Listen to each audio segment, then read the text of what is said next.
wa la quwwata illa billah. Sallallahu wasallam ala Rasulillah wa ala alihi wa sahbihi wa mawalah. Bapak Ibu yang dirahmati Allah, alhamdulillah, puji syukur kita aturkan kehadirat Allah atas limpahan nikmat yang kita terima, wabil khusus nikmat iman tentunya, sehingga dengan langkah kaki kita untuk ke masjid menjalankan kewajiban kita sebagai seorang muslim, yaitu sholat yang dilanjutkan dengan bermajelis ilmu. Bapak Ibu yang dirahmati oleh Allah Subhanahu wa taala, kita ngomongin akidah tapi diserempetkan ke arah ke arah Ramadan. Kalau hadis tentang 3 hal yang terjadi sebelum Dajjal muncul sudah saya pernah jelaskan belum? Wah, padahal ini wabik banget buat bacakan. Bapak Ibu yang dirahmati oleh Allah Subhanahu wa taala, Ramadan itu punya keutamaan, dan keutamaannya mesti hal yang gaib. Gaib itu sesuatu yang tidak kelihatan karena memang belum terjadi, baru terjadi nanti. Dan terkait dengan hal yang gaib, Allah firmankan dalam Quran surat Al-Jin, Alimul ghaib fala yudhiru ala ghaibihi ahada illa man irtada min rasulin. Allah itu Maha tahu atas yang gaib, dan yang gaib gak akan dikasih tahu kepada siapapun kecuali pada Rasul, dan itu pun yang diridhoi. Ini akidah. Jadi nek ngomong urusan gaib kudu berdasarkan pada Allah berarti ayat, atau berdasarkan pada Rasul berarti hadis. Bahkan nanti dalam Quran surat Al-A'raf, Nabi pun diminta oleh Allah untuk mengatakan qul la amliku li nafsi naf'an wa la darra illa ma sya'allah. Katakan wahai Muhammad, kalau aku tidak kuasa mendatangkan kemanfaatan bagi diriku dan tidak pula kuasa menolak kemanfaatan kecuali yang dikehendaki Allah. Jadi Nabi Muhammad kan ngendikan ngoten niku.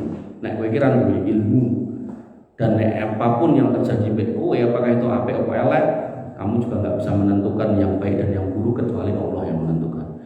Walaupun tu a'lamul ghaib, kalau kirane aku ngerti urusan ghaib, lastaksartu minal khair, aku akan banyak berbuat yang baik-baik. Wa ma massani yasu, dan aku enggak mungkin akan terkena keburukan. Dan faktanya Nabi ketika jihad ada luka yang terjadi pada beliau. Artinya kalau Nabi ngertos hal yang gaib, arti panah sebelah ini kali saya itu saat mungkin panah itu kawannya. In ana illa nadhir wa basyir liqaumi yu'minun. Bahwasanya aku ini tidak lain hanyalah memberi kabar peringatan dan memberi kabar gembira buat orang-orang yang mau beriman. Jadi ngomong ke gaib, nek percaya iman. Nah, itu kaidahnya. Urusan gaib enggak ada yang tahu. Bapak Ibu yang dirahmati oleh Allah Subhanahu wa taala, hari ini banyak orang yang kemudian mudah sekali percaya sama orang yang bercerita urusan gaib yang enggak ada dalil ayatnya dan enggak ada dalil hadisnya. Contoh misal Isra Mi'raj, Nabi orang yang terbaik dari semua sisi, semua sudut, semua sifat terbaik, dan beliau Isra Mi'raj sekali seumur hidup. Terus ada orang ngomong, nek guruku fulan bin fulan Isra Mi'raj ping 70 bahkan sehari gitu kan. Jadi cara anu niku napa ampuh-ampuhan iki luwih ampuh timbang Nabi. Karena Nabi itu sekali seumur hidup, dan semalam suntuk itu terjadi cuma sekali naik terus turun. Niki orang niki dikatakan bahwasanya dia bisa 70 kali dalam sehari. Jadi kan niku nek cara jam niku 24 niku dikoro 70 niku ketemune tiap sekian detik atau sekian menit itu kan sekali. Kan karuan niku. Nah, kemudian parah lagi sampai dia mengatakan nanti kamu kalau mati ditanya man rabbuka, tak usah jawab. Jawab aja Habib Abdullah Al-Haddad. Mana biuka Habib Abdullah Al-Haddad, Madinuka Habib Abdullah Al-Haddad. Maka ini ajarannya. Dan seterusnya sampai kemudian mereka jualan air yang namanya Bahar Smith nih kan hari ini supira karo-karoan. Mobilnya sampai dodolan Bandung ngeten iki. Ki piroan Mas iki Mas? Nah ning 2.000 ranganti ya. 1.500. Niku mergo didamu dadi 15.000 wakfu. Niku nek ning Indonesia didamu 15.000. Nek didoni mungkin larang meneh gitu kan. Lah, nek ten India Pakistan niku gak mau siji-siji, nek Indonesia sik rodok siji-siji. Nek ten niku Habibie niku bareng-bareng lumpuk ngeten iki anu jamaahe. Tunggu botol dicung kayak gini, Habibie sitok ning ngarep ndamu. Anggo mic, Pak. Kalau ini kertas pin di eret-eret itu. Nah, jadi mereka harus ngene iki. Nah, Bapak Ibu yang dirahmati oleh Allah, ternyata niku pun dikabarake oleh Kanjeng Nabi. Ya, jenengan niki kula wacake ya toh, terus jenengan mungkin kula tekoki wis kedadian apa dereng. Ya. Dalam kitab Sunan Abu Dawud hadis nomor 3704. Kok apal nomornya tak tulis ten mriki. Soalnya kula ya ora hafal. Nek nganti nomor-nomoran ora hafal. Nah, di sini disebutkan sanadnya sahih lho, wis nek hadis sahih. Nah, disebutkan an Abdullah bin Umar, dari Abdullah bin Umar qala, beliau berkata, kunna qu'udan inda Rasulullah SAW, kami dulu pernah duduk seperti panjenengan niki bersama dengan Nabi sallallahu alaihi wasallam, fadzakahul fitan. Terus Nabi menyebutkan akan datangnya fitnah-fitnah. Fitnah niku nek basa Indonesia artinya menuduh tanpa bukti. Sepakat? Pak? Wah, kopi ini kudu ditokke ta, Mas. Lah nek dalam bahasa Indonesia, bahasa Arab, fitnah niku sesuatu kejadian yang enggak enak, yang enggak apik, yang enggak bagus. Apakah mengenai jiwa, harta, raga, ataupun agama. Nah, yang paling parah ini agama. Nah, makanya disebutkan Nabi menyebutkan banyak fitnah gitu kan. Sumben bakal kejadian ini. Fa aksaru fi dzikriha, terus nyebutke mulai tambah hatta dzakara fitnah tal akhlas. Sampai beliau menyebut fitnah satu, fitnah namanya fitnah al-akhlas. Faqala qailun, lalu ada yang bertanya, ya Rasulullah, wa ma fitnatul akhlas? Fitnah akhlas niku napa? Qala, kata Nabi SAW, hiya harabun wa harbun. Jadi ada satu kondisi di mana orang itu diserang bar niku do ngungsi, do ngalih, do minggir. Enten mboten? Wonten sing jawab sitok tok iki. Sisane ning ndi iki? Enten, ya sepakat ta enten to? Enten pundi? Palestina, nanti saiki Amerika iki lagi piye carane malah dikon metu kok gitu kan. Enten sing berita ngendikane arep dikirim ning Indonesia, enten sing ten Saudi, enten sing ten Mesir gitu kan. Nah, enten pun kedadosan. Lho biyen ora kedadian Mas dulu, Pak. Misal niki pusat pemerintahan Madinah misal. Niku nek ajeng perang, niku medal janjian ten pundi misal ten Taman Jaya mriku, nah, ketemu ten mriku. Pun santai ten mriku, sinten sing kalah, sinten sing menang ditentukan ten mriku, boten tekan mriki. Lah nek misal yang sini kalah, ya otomatis warganya jadi tawanan perang. Jadi boten kados sakniki dicali bom, saenek-enek wong ora lanang ra wedok, ora mbah-mbah, ora mas-mas mbak-mbak kabeh kenek. Boten niku sak kucing-kucinge barang ya kenek, boten ngoten niku. Jaman biyen boten ngoten niku. Nah, maka dulu enggak terjadi, sekarang terjadi. Jenengan nyakseni, gitu. Sepakat toh? Ya. Nah, kemudian yang kedua, wa fitnatus sara. Iki wong sing saya sebutkan tadi. Muncul fitnah yang kedua, fitnatus sara. Fitnatus sara niku napa? Nabi pernah menyebutkan tentang keadaan orang beriman. Ajaban li amril mukmin, menakjubkan jenengan semua niku kata Nabi. Dengan syarat apa? In asobatu sara syakara, nek entuk sara bersyukur. Sara niku kenikmatan. Yo duit, yo motor anyar, yo gawe omah, mantu, putu, sara bersyukur. Dengan catatan tentu saroknya sumbernya yang halal, yang baik gitu kan. Untuk putu tapi ngapunten, putrane ra dibojo itu nggih kleru. Jadi harus benar-benar clear di atas syariat. Nah, maka di sini dibahasakan fitnatus sara. Dadi koyo nikmat ning jane fitnah. Padahal fitnah tadi definisinya sesuatu yang enggak baik gitu loh. Duit ning korupsi, duit korupsi. Niku kan boten sae. Nah, orang beriman ketika dibawakan seperti itu ya harusnya ditolak. Lho Pak, duit 2 miliar. Lho, kok kan bilih? Berarti kowe iki satpam balik kota ya kok duit 2 miliar. Nggih Pak, kula gobol Bank BPD sing ten ngandhap niku lho Pak. Ora. Pak emoh duit ngono kuwi. Kedae ngoten niku gitu kan. Nah, maka di sini dibahasakan fitnatus sara. Bondo dunya atau dunya tapi fitnah gitu. Neng apakah ini terjadi pada kita semua secara umum? Enggak. Justru fitnatus sara niki khususon. Kepada siapa? Dakholuha min tahti qadamai rajulin min ahli baiti. Bentuke niku kelok, kabut, asap, peteng ra cetha sing metune saka 2 kaki ahli baitku lho. Ini kan sing ngaku ahli bait, mboten enten to, berarti kados jenengan sing dimaksud. Nah, bentuknya apa? Yasumu annahu minni wa laysa minni, ngaku keturunan kuning dudu. Lah, enten mboten? Enten mboten? Enten.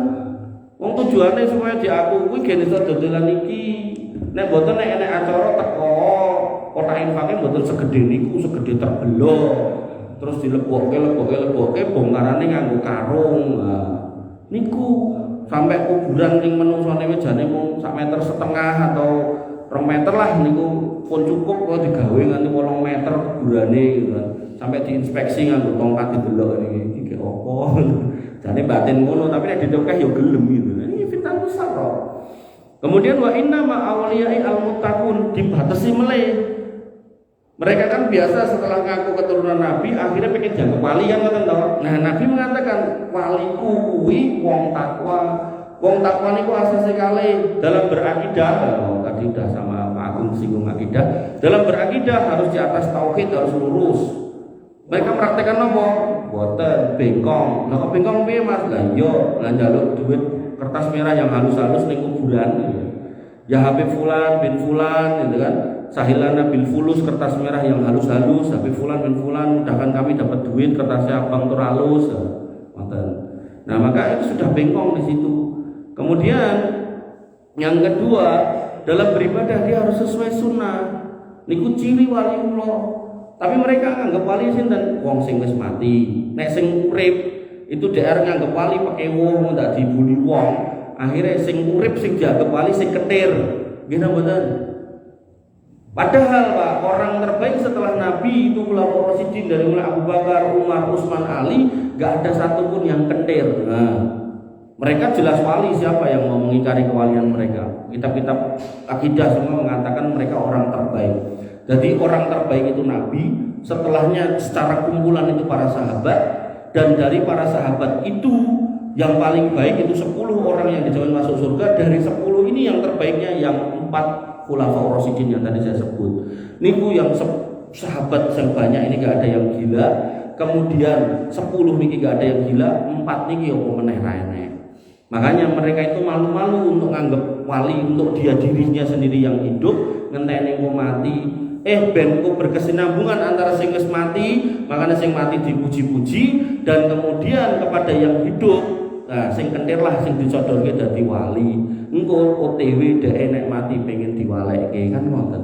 Maka di sini pembatasnya waliullah itu orang takwa. Jadi waliullah niku enggak kudu iso mabur. Makanya ceritanya aneh-aneh. Sampai Habib Fulan bin Fulan kata dia punya anak 6. Anake kon ngetes ilmune, Fulan tir mabur di siji.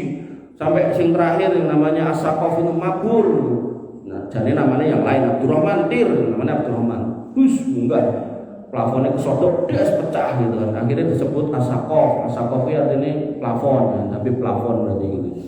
Nah, maka dan itu dulu dustanya tentang dulu. Ini saiki wis lancang meneh. Dustanya malah karuan sampai dia mengatakan Habib Fulan bin Fulan di Bandara Solo yang di situ ada Sumarmo. Ngomongnya udah gitu. Bandara Solo berarti kan udah baru tuh, bukan perkara lama tuh. Yang mengatakan kalau pas sampai situ pesawatnya mabur. Terus dia dengan tongkatnya dia ngomong, nek aku duduk wali, pesawat ini mungkin atret tuh. Akhirnya pesawat itu atret Pak Bu. Dalam Pak Bu diladani ini. Mau disaksikan oleh banyak saksi. Kalau boleh beritanya yura ini pesawat atret nih. Pesawat itu kemungkinannya mau loro Pak, mabur kalau ceblok gitu. Atret gak ono. Sekali-kali ini ono kan film dono nih kali. Nah, niku. Makanya niku hapus-hapus bahkan hari gini saya mau sing manuk-manuk. Aku bareng isi ngeten iki metu masjid dicegat oleh para mukibin niku. Kowe bapakmu lulus SMA ora? Lulus, ibumu lulus malah S2. Dalah mboten teko kula. Nek teko kula sekolah apa tak sebut sekolahku 15 malah karwane. Jamane terus dia bilang gini, "Kok ilmumu cetek banget lho. Cetek piye kamu?" Lah ngapain kamu bahas soal Habib gini-gini? Lah emang itu salah kok. Itu salah menurut kita. Terus ki jenggoten ngopo ya melu sunah. Ning markase Habib Fulan bin Fulan iki ana wong sing jenggote ledo timbang kowe sakmene iki.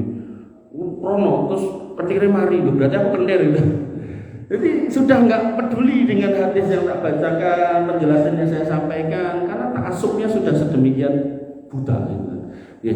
Bapak Ibu yang dirahmati oleh Allah Subhanahu wa taala, punenten tau fitnatus sarok. Nah, cirinya fitnatus sarok niku sumayastolihun nas ala rajulin kawarikin ala dilain. Manusia pada waktu itu dipimpin oleh orang yang tulang panggulnya ini pindah ke tulang rusuk alias orang cacat. Enten boten, Pak? Pak, ten pundi? Tuh kan, tenan kopine tok Mas. Wis tekoki ra iso semawuri.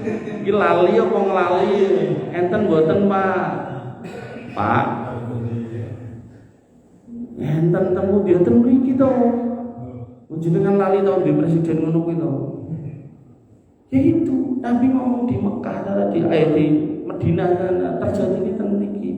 Jadi ketika fitnatus sarok terjadi, manusia yang di situ itu engkau dipimpin manusia yang cacat. Itu presiden kita, iya. Ini Nabi sudah mengabarkan, kayak misal dalam sebuah hadis tentang kepemimpinan Nabi mengatakan, alaikum bisam'i wa ta'ah wa in ta'mara alaikum abdun habasiyun manutor rungokno nek kowe duwe pemimpin, senajan pemimpinmu kuwi bekase budak hamba saya tur ireng sisan gitu. Itu kalau dulu orang Arab dikasih tahu gitu, mereka mungkin masih bertanya, endi rene? Karena nanti yang namanya khalifah pada zaman itu mesti wong Quraisy, mesti putih dan mancung dan Arab gitu loh. Tapi ternyata Pak, dalam sejarah bangsa Romawi itu pernah ada kaisar dua kembar, namanya Karakal sama Geta. Kaisar Karakal Geta ini dua-duanya naik bareng mergo kembar. Nah, singkat cerita Pak, ada bekas budak orang Ethiopia hitam. Dulu budak dibebaskan terus dadek ke tentara Romawi, terus dia karena kuat pemberani, akhirnya dia masih eksis sampai akhirnya dia bisa masuk ke dalam lingkaran istana. Di situ jadi penasehat kaisar. Dia mengadu domba dua kaisar ini saling bunuh, mati satu, tinggal satu, terus dia membunuh yang ini. Sempat jadi kaisar Romawi orang kulit hitam. Padahal Romawi niku nek sakniki Roma niku lho Itali wong irunge macam-macam putih-putih. Pernah enek wong hitam gitu kan yang jadi kaisar atas bangsa putih, coba. Makanya nek niki dikontekkan kekinian, Amerika ya tahu punya presiden Barack Obama loh. Betul. Makanya kalau misal jenengan nanti misal Indonesia dipimpin sama orang Papua, ya wes itu presiden jenengan gitu kan. Makanya dalam konteks ini tidak dalam rangka merendahkan siapapun, lebih kepada Nabi mengatakan zaman ketika fitnatus sarok itu nanti terjadi, enek wong menungso kumpulan orang, Nabi nggak nyebut negara tapi kumpulan manusia yang kemudian dipimpin oleh orang cacat, dan itu sudah terjadi di negeri ini gitu. Dan itu presiden kita, artinya ya kita tetap menghormati beliau sebagai presiden, nggak dalam rangka apa-apa. Kok siapa? Tidak dicetak kayak mergo ini. Jenengan canda ide pun ngerti lah niku penyinggungan. Ya, artinya yang disebut Habib segala macam ini Nabi sudah menyindir, hati-hati loh, sudah mengingatkan itu. Nanti saya perjelas. Jadi mereka itu ngaku keturunan ning sakjane dudu, nanti saya perjelas ayatnya ada. Bapak Ibu yang dirahmati oleh Allah Subhanahu wa taala. Lalu fitnah yang ketiga namanya fitnah Duhaima. La tad'u ahadan min hadil ummah illa latomat hulat matan. Enggak akan meninggalkan umat ini kecuali kena semuanya, kesenggol semuanya. Tinggal nek kesenggol niku enten wong sing kesenggol niku guling, enten sing munting, enten sing geblak gitu kan. Maka semuanya responnya dewi-dewi. Ning kita semua kena, jenengan semua kena. Fa idza qila, kemudian ditanyakan ingqadat, apakah kalau fitnah Duhaima selesai kata Nabi tamadat, enggak, maka fitnah berikutnya muncul dan tambah banyak. Dicirikan yusbihur rajulu fiha mu'minan wa yumsi kafiron. Paginya orang itu beriman, sorenya kafir. Hatta yasirun nas ila qustatain, sampai manusia terbelah dua kubu, qustatin imanin la nifaqo fi wa qustatin nifaqin la imana fi. Satu kubu orang beriman tidak ada kemunafikan, kubu lainnya ngakune iman ning kemunafikannya ada di dalam dirinya. Kenapa ini disebutkan semua kena? Karena ada niki lho, alat niki lho. Nah, bentuknya seperti apa iman dan enggak iman ini? Contoh dalam tanggal 25 yang lalu, Desember yang lalu, Kulo teramatan pundi-pundi saya sampaikan mengucapkan itu ndak boleh Pak Bu, haram dalil iki ayat iki fatwa ulama gini gitu kan, tidak salah gitu termasuk temniki kulo jelaskan niku. Nah ternyata saya ngitung Pak di internet niku minimal niku enten 7 orang yang dianggap ulama di Indonesia atau dinyatakan ulama oleh sebagian orang dan mereka membolehkan. Bahkan ada orang yang terkontaminasi datang dan pengajian saya dan bertanya, Mas, aku pengen ngerti pendapatmu tentang hukum mengucapkan selamat Natal. Yo ora kena to Pak, haram. Dene lenggah pojok mriku. Ora kena haram itu. Soalnya ning Al-Qur'an kan enek dalil lho. Kok iso? Lah dibuka ning Alkitab tanggal 1 Desember ora bakal ketemu kok iso ning Qur'an enek dalil iki terus piye iki? Enek kae ayat sing muni salamun alaika apa ya saya bingung. Oh niku salamun alaika yauma wulidtu yauma amutu wa yauma ub'atsu hayya. Salam keselamatan buat engkau wahai Isa Al-Masih ketika kau dilahirkan, dimatikan dan dibangkitkan. Niku maksudnya nah kuwi kan berarti ucapan selamat buat Isa Al-Masih. Pak, Nabi Muhammad niku enggak pernah menyatakan seperti itu. Satu, para sahabat yang enggak pernah memahami seperti itu. Dua, para tabiin juga pernah punya keyakinan seperti itu. Dan faktanya enggak pernah ada pembahasan tentang selamat Natal di dalam hadis dan di dalam Quran. Makanya niku jelas orang yang memelintir ayat. Tujuannya napa? Fitnah tusarok tadi. Dek bar ngomong ngoten niku enek sing transfer. Lah awake dhewe bar ngomong ngoten niku sinten sing transfer? Sing enek wong nagih utang enek gitu kan. Makanya fitnatus sarro ini menggoda dan menggiurkan. Makanya diucapkan oleh orang-orang besar di negeri ini gitu loh.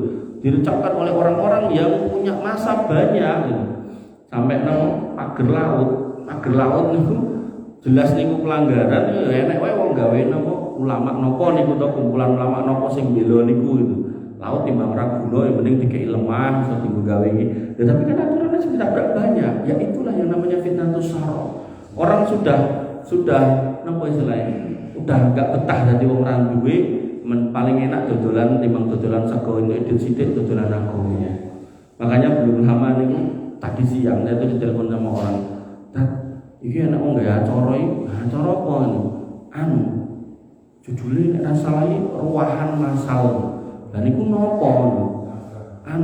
Ning kuburan donga. Sik. Terus piye itu? Yang mau saya tanyakan gini, dia terus membuka kesempatan sapa sing pengen didongake ning kuburan. Engko sak jeneng 10.000 gitu lho. Kok dadi ngono gitu kan. Jadi misal keluargane sing teng kuburan niku enten 10 ya 10.000 100.000 lho. Lah iki main donga ta main golek duit. Nggih ngoten niku akhire paling enak dodolan agama gitu. Tinggal ngomong ngorong itu ngitan ngelor tok diet gitu kan. Bapak Ibu yang dirahmati oleh Allah Subhanahu wa taala. Dan Nabi menutup hadis ini fitnatul akhlas, fitnatus sarok, fitnatul duhaima. Dia mengatakan fa idza kana dzakum fantadirud dajjal min yaumihi aw min ghadihi. Nek nanti kamu udah ketemu 1 2 3 dan tadi sudah terjadi semua, bahkan di sini sudah terjadi, maka entenono dajjal nek ora dino iki metune ya sesuk. Artinya nek jenengan mengke undur sare orang metu yo. Nah, mungkin besok jenengan kepanggih. Nek besok jenengan jare kepanggih mungkin sesuk eneh.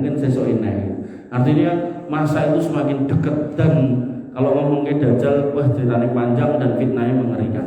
Bapak Ibu yang dirahmati oleh Allah Subhanahu wa taala, dan janji saya tadi yasumu annahu minni wa laisa minni, dek ngaku keturunan Nabi ning sakjane dudu. Maka ditegaskan pada Quran surat Hud ayat 45 46 Allah berfirman ketika Nuh alaihissalam niku sudah di atas kapal, punten kapalnya niki. Pak Nuh niki ndelok anake niku ngampul teng banyu. Diomongi le munggah rene. Anake diabloke pol, "Moh, Pak. Aku pinter renang ning bukit yang tertinggi." Bapak emang ngomong, "Iki ora wayahe renang. Iki judule adab Gusti Allah. Wis kowe ora bakalan iso menang." Rene yo ora ngeyel banget. Bener akhirnya meninggal, selesai dia. Tapi seorang bapak yang ada di atas kapal ini tentu menyadari nek niki darah dagingnya. Otomatis yang terjadi dia mencari celah, barangkali Allah mau memberikan ampun karena saking sayangnya. Kayak sebagian anak niku enten dulunya Kristen masuk Islam. Terus begitu saya jelaskan saya jelaskan.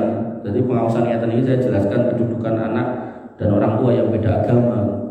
Dek ini pun nunduk gitu kan, terus koyo meh nangis gitu. Terus singkat cerita pada satu kesempatan kalau tekoin, kenapa toh bu, ibu-ibu ngajar ibu-ibu, mas akil dengan singgung, terus pripun?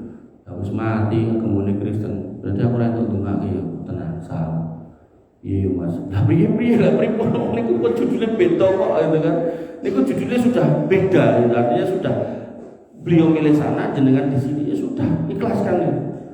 Wis mbok kowe mas, lah nggih ngertos terus pripun gitu kan. Maksudnya jenengan maksudnya meh pripun karepku ya tak dongake ben diampuni Gusti. Mboten angsal malah jenengan tok dosa gitu. Nah, kembali ke situ Nuh alaihissalam mengibah kepada Allah Subhanahu wa taala dengan mengatakan wa nada Nuh rabbahu qala rabbi innabni min ahli. Dan Nuh berdoa kepada Rabbnya, ya Allah Rabbku, itu anak saya, keluarga saya loh, karena darah dagingnya memang. Tapi apa jawaban Allah Subhanahu wa taala? Qala ya Nuh innahu laisa min ahli. Nuh kuwi dudu anakmu. Innahu amalun ghairu sholih. Kelakuane, pilihane, akidahe gak bener, gak soleh. Sehingga ayat ini mengkonfirmasi Bapak Ibu yang dirahmati Allah, kalau anak yang tidak beriman dengan bapak yang beriman, itu nasabnya secara syar'i selesai. Makanya Nabi mengatakan bahwasanya la yuwarisul mukmin kafir wala kafir mukmin. Hukum waris mewarisi terputus pada anak yang beda agama dengan bapaknya atau sebaliknya. Nah, dalam kasus poro Habib tadi Nabi sudah mengatakan fitnatus sarok, bentuke keluk metu kosikile wong sing nyebut ahli bait ngaku keturunan kuning dudu, maka kemungkinannya dua. Mungkin dia benar keturunan Nabi, nasabnya nyambung, tapi karena keyakinan akidahnya bertentangan dengan datuknya, mbahnya, maka selesai tidak bersambung karena sebab itu. Atau yang kedua, dia ngaku-ngaku ning jane ya memang dudu gitu. Nah, mana yang benar? Wallahu a'lam. Yang jelas hari ini yang kita lihat, mereka menjual dua, yaitu keramat dan kualat. Nek percaya keramatku untuk barokai, nek gak percaya keramatku untuk kualat. Makanya banyak orang yang ketakutan kalau enggak mencium tangannya, bahkan nyucuk cantengnya, itu pun dilakukan nanti dilosor-blosor. Makanya sampai dihapusi karo-karuan sampai nopo sing jenenge daerah Tarim niku daerah kering gitu. Iku dipuji-puji karo-karuan ten mriki sampai akhirnya dibikin paket umroh ning Mekah Madinah, wisatane ten Tarim, dipuji-puji karo-karuan. Bahwasanya semua orang di Tarim itu, bahkan anak kecilnya kalau lahir urung metu brengose wis dadi wali. Bahkan tukang tambal ban sing nagih nambal ban iso wae dheke wali. Sampai dikatakan tanah Tarim niku tanah yang penuh barokah. Sampai akhirnya ada orang yang kesana niku nonton video ini gulung-gulung ning nggon pasir Tarim. Terus enek wong ya sing gandeng tekan kono ngetoke duit wegah rugi, dibotoli, didol wae sak menten iki ten Shopee regane 1,5 juta. Terus gopo Mas mbuh diombe campure kopi ae gitu. Bahkan tanah paling mulia itu tanah suci, tanah Mekah Madinah, Nabi itu enggak pernah ngomong gowonan pasire dekek ning omahmu ben omahmu barokah, enggak pernah. Makanya enggak pernah ada orang mempraktekkan seperti itu dalam kitab fikih, enggak pernah dibahas. Karena memang enggak ada kayak gitu. Nek Mekah Madinah wae ora ngono napa mulai kemah Tarim iki apa gitu. Ya, Bapak Ibu yang dirahmati oleh Allah Subhanahu wa taala, maka ampun menjadi orang-orang yang jahil masalah akidah. Dan kemudian hubungannya karo Ramadan apa Mas? Nah, Ramadan nanti panjenengan akan disampaikan banyak faedah dari bulan puasa dan semuanya barang gaib. Maka ketika yang menyampaikan menggunakan dalil Quran dan hadis, sami'na wa amanna, kami dengar dan kami imani. Tapi kalau dia cuma mau cerita, maka di situ tidak usah dipercaya. Dan termasuk dari sekian banyak keutamaan Ramadan yang mungkin panjenengan bisa jadi jarang dengar atau mungkin belum dengar, ini saya sampaikan, yaitu dikisahkan salah seorang sahabat bernama Thalhah bin Ubaidillah. Beliau punya dua teman karib dua. Kalau Thalhah sama Thalhah berarti 3. Nah, temannya 2 ini sudah meninggal. Nah, yang dua ini satu meninggal mati syahid, satu meninggal mati sakit. Nah, cuman bedanya yang syahid terjadi setahun yang lalu, yang sakit setahun kemudian. Nah, Tolha bin Ubaidillah niki ngimpi loh, berarti kan wis kaya sing tak singgung di depan tadi. Ngimpi, jadi ngomongin ngimpi juga barang gaib tau ngimpi tau. Nah, Tolha niku ngimpi temennya yang mati sakit masuk surganya duluan. Temennya yang mati syahid masuk surganya belakangan. Ini barang gaib berarti. Nah, orang yang punya cerita gaib dia harus mengkonfirmasi. Dalam hal ini karena Tolha bin Ubaidillah masih ketemu Nabi, maka yang terbaik bertanya sama Nabi. Dan Tolha pun bertanya, ya Rasul, teman saya dua, satu mati syahid, satu mati sakit. Yang mati syahid mlebu surgane keri tinimbang yang mati sakit. Ning yang mati sakit masuk meninggalnya setahun kemudian dibandingkan yang mati syahid. Kok saged ngoten, pertanyaannya ngoten. Lalu Nabi mengatakan, alaisa qad shoma ba'da Ramadan. Bukankah temanmu sing mati sakit itu?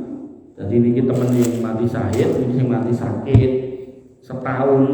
Bukankah dalam setahun ini temanmu sudah poso Ramadan? Berarti posone ping pinten Pak niki? Tenan kok ngirim metu.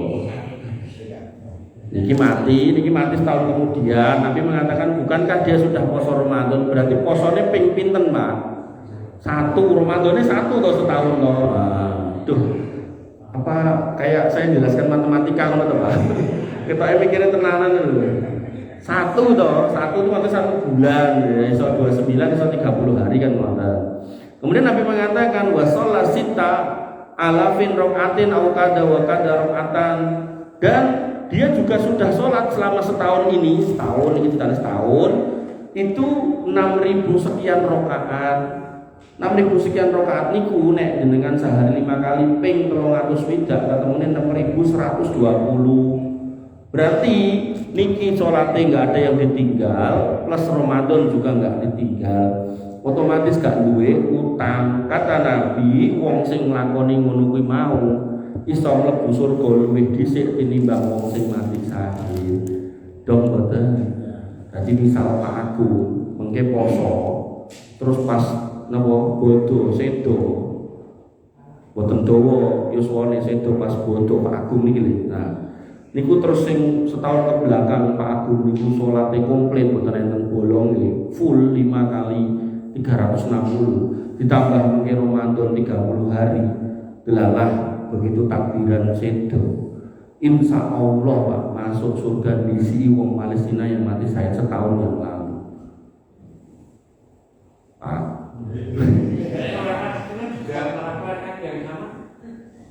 Orang Palestina yang mati syahid setahun yang lalu, Pak. Nek setahun yang lalu wong ya wis boten enten to, Pak. Dia melakukan yang sama setahun sebelumnya mungkin gitu kan. Nonton. Artinya gini, umpamanya aku umurnya 30. Kok 30 nemen? Kata umpamanya. Sedangkan yang mati duluan itu umurnya lebih dari Pak Bro. Sehingga dalam melakukan ketaatan kan lebih banyak dia juga. Betul, Pak ya. Niki wae judule umure meh padha, kan kanca, Pak. Dadi nek niki dicetake melih, berarti wong Palestina yang mati syahid setahun yang lalu yang umure padha wae Pak Agung.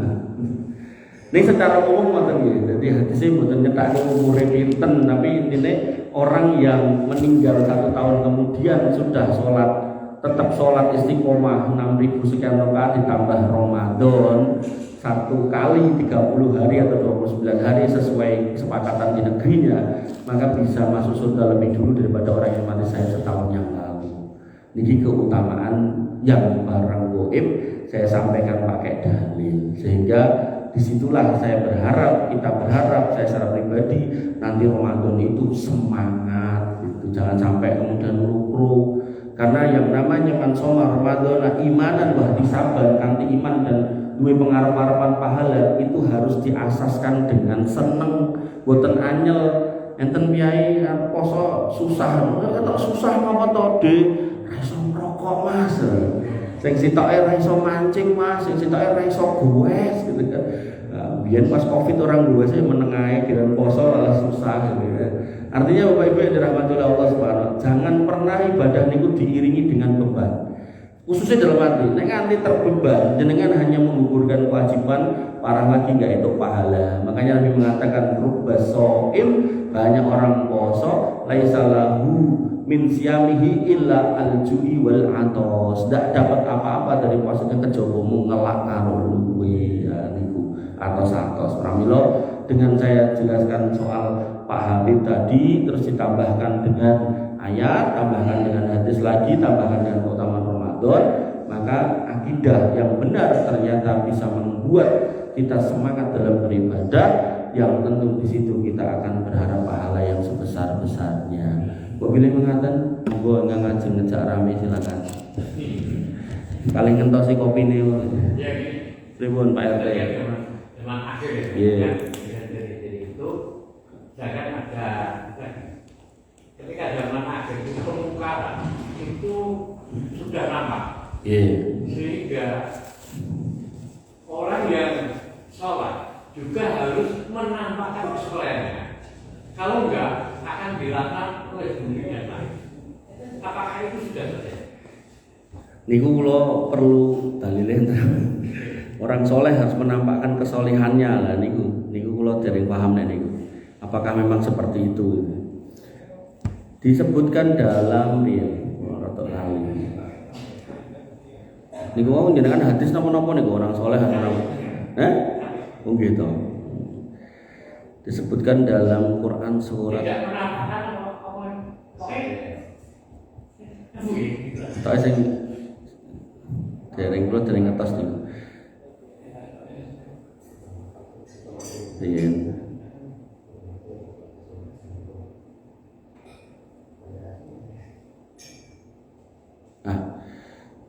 Niki ten Quran surat Al-Maidah ayat 105.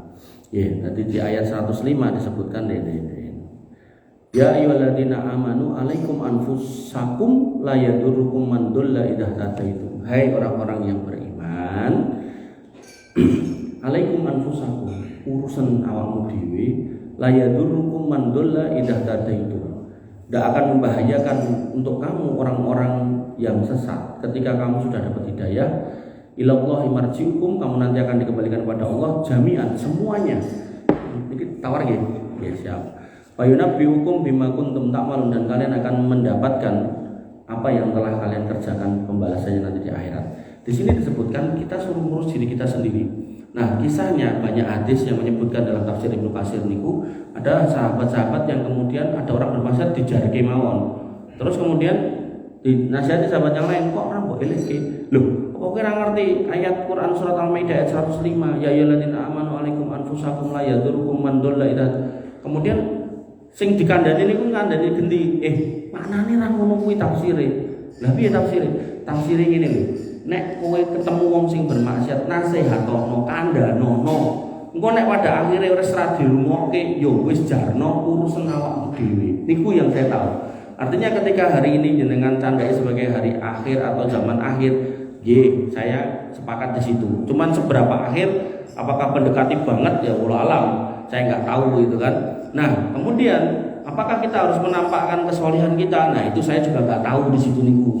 Tapi yang jelas pada ayat ini, kalau kita sudah melihat kemungkaran di mana-mana, maka tentu man ra'a minkum munkaran falyughayyirhu biyadihi. Nah, memang punya kemampuan rubah dengan tangan, dan tangan ini tentu yang paling ideal itu pemerintah. Makanya saya pernah cerita mungkin di sini, saya niku isi kajian di banyak masjid niku saya sampaikan tentang judi online. Niku ya orang ngaruh sing judi orang makan di masjid gitu kan. Judi ini tambah oke dan seterusnya. Tapi begitu yang memutuskan niku pemerintah, tetap digasak dan jumlahnya lebih banyak. Dan ini nembe disusun peraturan pemerintah terkait dengan larangan judi online. Nah, otomatis imbasnya efeknya lebih banyak. Makanya tentang balai kota niku kula sering diajak rapat untuk membahas peraturan terkait dengan Kota Surakarta, dalam artian untuk menata semuanya biar jadi lebih baik dan lebih ideal. Makanya kula niku pindahan dari Badan Riset Inovasi Nasional pindah ke Badan Riset Inovasi Daerah. nek ngomong hitung-hitungan duit niku rugi Pak. Kalau gaji kula medhuk 35% gitu. Tapi nek dari sisi kemanfaatan saya seneng gitu karena apa yang kita kerjakan itu bisa langsung dieksekusi, apalagi kalau itu benar-benar hal yang baik. Nah, kembali ke sini, maka man ra'a minkum munkaran falyughayyirhu biyadihi. Kalau kemudian lihat kemungkaran, rubah dengan tangan. Wa illam yastati fa bilisanihi, nek enggak bisa dengan mulut. Wa illam yastati fa biqalbihi, nek enggak bisa dengan hati. Wa dzalika ataful iman, itu sing paling rendah dari keimanan. Ini harus dilakukan. Kok dinasihati tetap ngeyel, ya sudah, selamatkan diri kita sendiri. Nah, ku anfusakum ahlikum naro menjadi ayat yang ngetut ke ayat ini dalam artian apa? Ketika konteksnya adalah di pekarangan kita, di rumah kita, di bawah atap yang mana kita itu punya kuasa, di situ silakan jenengan pakai tangan. Maksudnya pakai tangan pripun? Nek jenengan misal ten pos kamling enten wong napa main gaple kon salat ra mangkat, jenengan cukup gebuk. Nah, jenengan harus ngukur.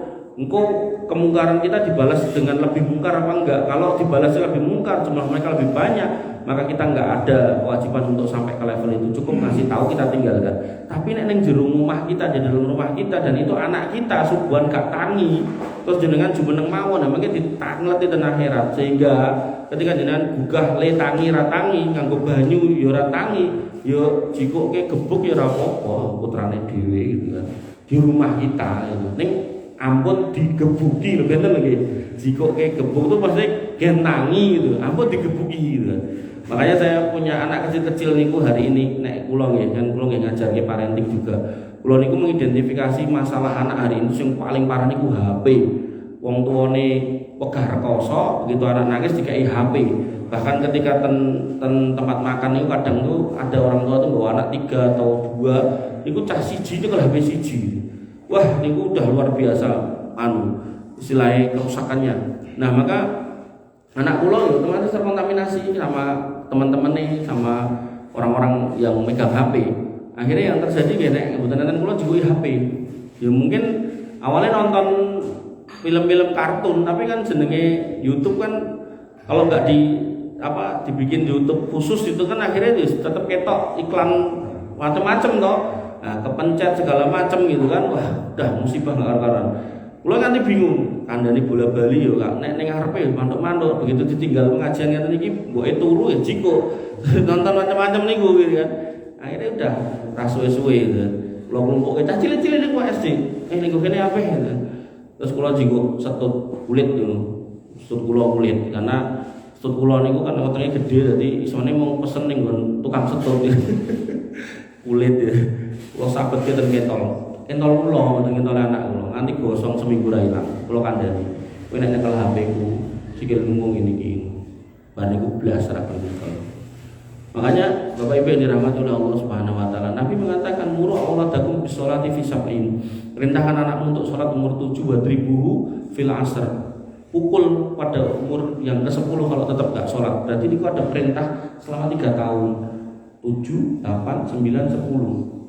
7 ke 8 nanti 8, 9, 10, 3 tahun kan ngandani untuk sholat. Nek 10 kok ya ora sholat. Tutukan ning tutukane disampaikan oleh sahabat yaitu durbatun ghairu mubarik, pukulan yang tidak membekaskan luka, tidak bikin cacat. Pertanyaan nih, nek sing kula gebuk sikil kula nglanggar hadis niku napa mboten? Pak. Mboten wong sikil kula. Wonten lho. Sing kula sabet sikil kula gitu kan. Ning konteke niku HP mboten salat. Salat nggih ngoten. Jadi artinya gini Pak, yaitu tugas kita mereka yang ada di bawah rumah itu. Makanya ketika tadi disampaikan yang saya sampaikan, saya belum pernah baca hadisnya, saya nggak berani masuk ke situ. Saya membawakan ayat yang lain, bahwasanya kita diminta untuk menyelamatkan diri kita dan keluarga kita ketika zaman sudah sedemikian rusak. Wis ora usah ngurus sapa-sapa, yang jelas diuruslah diri kita dan keluarga kita. Tadi siang ada yang nyari saya, pokoknya harus ketemu Tat, nggih, nanten napa? Semua tangga kula berantakan. Ya wis nek pengen ketemu isone mengko bareng ngajian king kadipiro kula jam niki Banjarsari ya. Banjarsari jam 9 gitu. Wah, kewengen tenan. Sakniki yang sal mboten wong darurat to nggih pun sakniki temoni teng Masjid Balai Kota ngobrol suwi kae. Sing intine Pak niku dia sebagai kepala keluarga dia sudah melakukan kesalahan, sehingga kesalahannya dia anak istrinya tuh pengen supaya bapak ini keluar dari rumah itu dan cerai dari ibunya dan sebagainya. Ya, mungkin bisa bedek nopo kesalahannya, tapi saya nggak akan ceritain. Cuman poinnya adalah yang mau saya sampaikan Bapak Ibu yang dirahmati oleh Allah Subhanahu Wa Taala, bahwasanya ketika kita istilahnya nggak hati-hati sekalipun, kadang kemungkaran itu malah terjadi sama kita dan kemudian merusak rumah tangga kita. Makanya disebutkan di sini selamat no awakmu. Gitu. Jadi jangan sampai kemudian kita menyelamatkan diri sendiri lalu anak kita nggak kita selamatkan. Bahkan ada bapak-bapak yang dia nggak selamat gitu, anak istrinya masih selamat, dia nggak selamat gitu kan. Dan itu musibah, dan musibah kayak gini yang datang kita itu nggak cuma 1-2 kali. Beberapa orang tuh cerita yang semisal gini tuh datang gitu, saya gini sama keluarga gini mas. Makanya ayat ini buat saya ya ini jelas ayatnya. Yang tadi saya belum pernah tahu untuk menampakkan kesolihan tadi alam saya nggak tahu. Pengatan, monggo yang lain barangkali ada. Nggih. Mohon maaf ini bahkan jelasnya di balai kota. Jadi banyak ikut atau menentukan kebijakan pemerintah kota Surakarta. Dan model itu kan ada namanya apa itu? Yang namanya festival makanan haram, festival makanan haram dulu ya.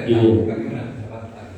Nah, festival itu kayaknya bukan pemerintah kota yang bikin. Kita IO niku bukan pemerintah kota. Nggih, komunitas mereka itu bukan IO itu. Kalaupun misal itu yang bikin pemerintah kota misal, itu kan tetap ada dinas-dinasnya gitu. Nah, maka di dinas itulah yang bertanggung jawab, tentunya nggak semua. Jadi saya pun juga enten masjid niku to, Baitul Hikmah niku pun pengurusnya juga belum tahu nek kula niku nggih. Kayaknya ngisi pengajian. Jadi cara tinggu nggih dereng patek kanggo kula ten niku. Tapi maksud kula nek kula nganti kanggo nggih, saya akan suarakan apa yang perlu disuarakan. Delalah niku niki Februari niki kula kejadwal setunggal tok tapi. Terus pada satu ketika kula ngisi pengajian ten Tipes niku enten kepala KUA pundi nggih. Serangan apa pundi Pak Imam sinten. Nah niku Pak Imam Supardi apa Supandi. Iku tanglet kalih kula. Jadi kan wali kota dijadwal mboten ten masjid. Kula dijadwal Februari niki. Ning namung sepindah tok, mboten Ramadan. Mboten niki mboten enten. Lah kula malah kok dikek jadwal ping 3 gitu. Padahal kula ten masjid dhek ngisi pengajian. Artinya nggih, itu istilahnya gini Pak, kalau memang seperti yang jenengan sampaikan ya misal saya tahu ya saya tetap akan menyuarakan. Cuman tentu suara dari sisi dalam tentu prosesnya juga nggak seperti orang-orang yang di luar terus bongok-bongok ngoten niku mboten. Apalagi saat ini kan yang terpilih kan ya tentu ya ada harapan dari sisi keagamaan lebih baik daripada yang lalu, walaupun yang lalu ya Islam juga. Artinya kita berharap ya ada kondisi yang lebih baik dari sebelumnya gitu. Jadi itu memang yang saya tahu sih tadi kayak Pak Agung bilang tadi, komunitas orang-orang tertentu yang mengadakan dan itu di tempat mereka. Jadi mereka ya kayak rumongso ki omahku kok ya sakarepku gitu kan. Dan mereka lupa kalau tempat itu diparani sama orang-orang Islam. Nonton Pak, nonton mulai. Nggih, monggo. Kita menyantuni warga Nabi itu boleh ya? Boleh, itu saudara kita Pak. Makanya kalau nggak salah saya pernah tegaskan di sini, walaupun kita dikafirkan mereka atau mereka menyatakan kita ini di luar Islam, bahkan yang namanya Cak Sinten itu dulu tuh cucinya cuma dai tok, tapi hari ini udah diangkat jadi ulama karena ulama FDI yang asli Pakubuminya itu udah murtad dan udah keluar dari FDI, dia murtad. Ada 3 atau 4 ustadz itu dikirim ke Arab, ke Mekah, sinau bareng ngerti metu gitu kan. Nah terus di sini orang iki gitu kan. Nah orang ini gitu kan itu menyebut kita itu ahli kitab. Ahli kitab, boleh nggak menikah dengan ahli kitab? Boleh, ngomongin ahli kitab itu kita, padahal ahli kitab dalam Quran itu jelas orang Yahudi, orang Nasrani, bukan kita. Maka walaupun kita diperlakukan seperti itu, mereka tetap saudara kita. Mereka tetap saudara kita. Mereka kalau memang di sebelah jenengan itu ada orang-orang seperti itu dan butuh bantuan, wajib dibantu. Kenapa? Lah wong sing kafir aja suruh bantu, apalagi orang Islam. Cuman bedanya nanti kalau dalam bab zakat zakat itu tukhadu min agniyaihim wa turaddu ila fuqaraihim, diambil dari orang Islam dikembalikan ke orang Islam, maka zakat itu tidak boleh diberikan kepada orang non muslim kecuali memang dia ada harapan untuk pindah agama. Tapi kalau kemudian udah jenengan kayak zakat 30 tahun gak pindah-pindah agama, ya ampun ditutuke tahun sing ke-31. Dong mboten. Nek enten orang niku ben tahun dikek zakat. Nek orang ngaruh apa-apa gitu kan. Yo ora usah ditutuke kok kaya wong Islam do sugih kabeh gitu. Makanya kemarin kan Pak Teguh men mau purna niki to. Besok Kamis niku to mau purna. Niku kan kemarin membayari sejumlah anak-anak yang ijazahnya tertahankan sekolahan. Dia mengeluarkan duit sampai 30 juta, tapi bukan murni duit pribadi, yang duit operasional wali kota ditambah duit beliau.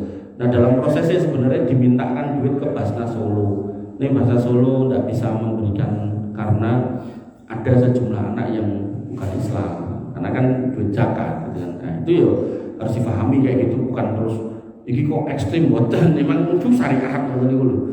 Makanya pentingnya kita itu tadi pakai keimanan untuk memahami syariat biar penak ben plong. Nanti nek jangan mireng suara-suara sira penak niku jangan menyalahkan syariat ini, jangan malah bela syariat ini. Syariat ini nek mboten jenengan sing bela sinten gitu ya. Masa orang Islam malah ngelak agama kan mau munafik nek ngoten niku. Nah, makanya ya apa yang dilakukan Pak Teguh juga kita apresiasi hal yang baik ya. Kemudian qadarullah adalah belum bisa dibantu dari sisi zakat karena memang ada orang-orang yang tidak bisa di cover dari sisi situ. Ini saja nih bisa dari infak sedekah. Mungkin ten Basnas niku infak sedekah ya, mboten enten ya di sini zakat kabeh lah kula mboten mudeng. Wonten malih Pak, Bu. Zakat boleh dikasihkan yang itu tadi, yang di LDI tadi boleh karena mereka masih muslim, Pak, masih muslim. Kita nggak boleh membalas mengkafirkan mereka. Apalagi memang butuh fakir miskin, mereka fakir miskin. Makanya kalau kadang yuk heran, yang namanya zakat itu jenengan sugih zakatnya lurus 0,5%. Sugih itu nanti otomatis masuk nisabnya karena sugih, kemudian harus tersimpan setahun haul.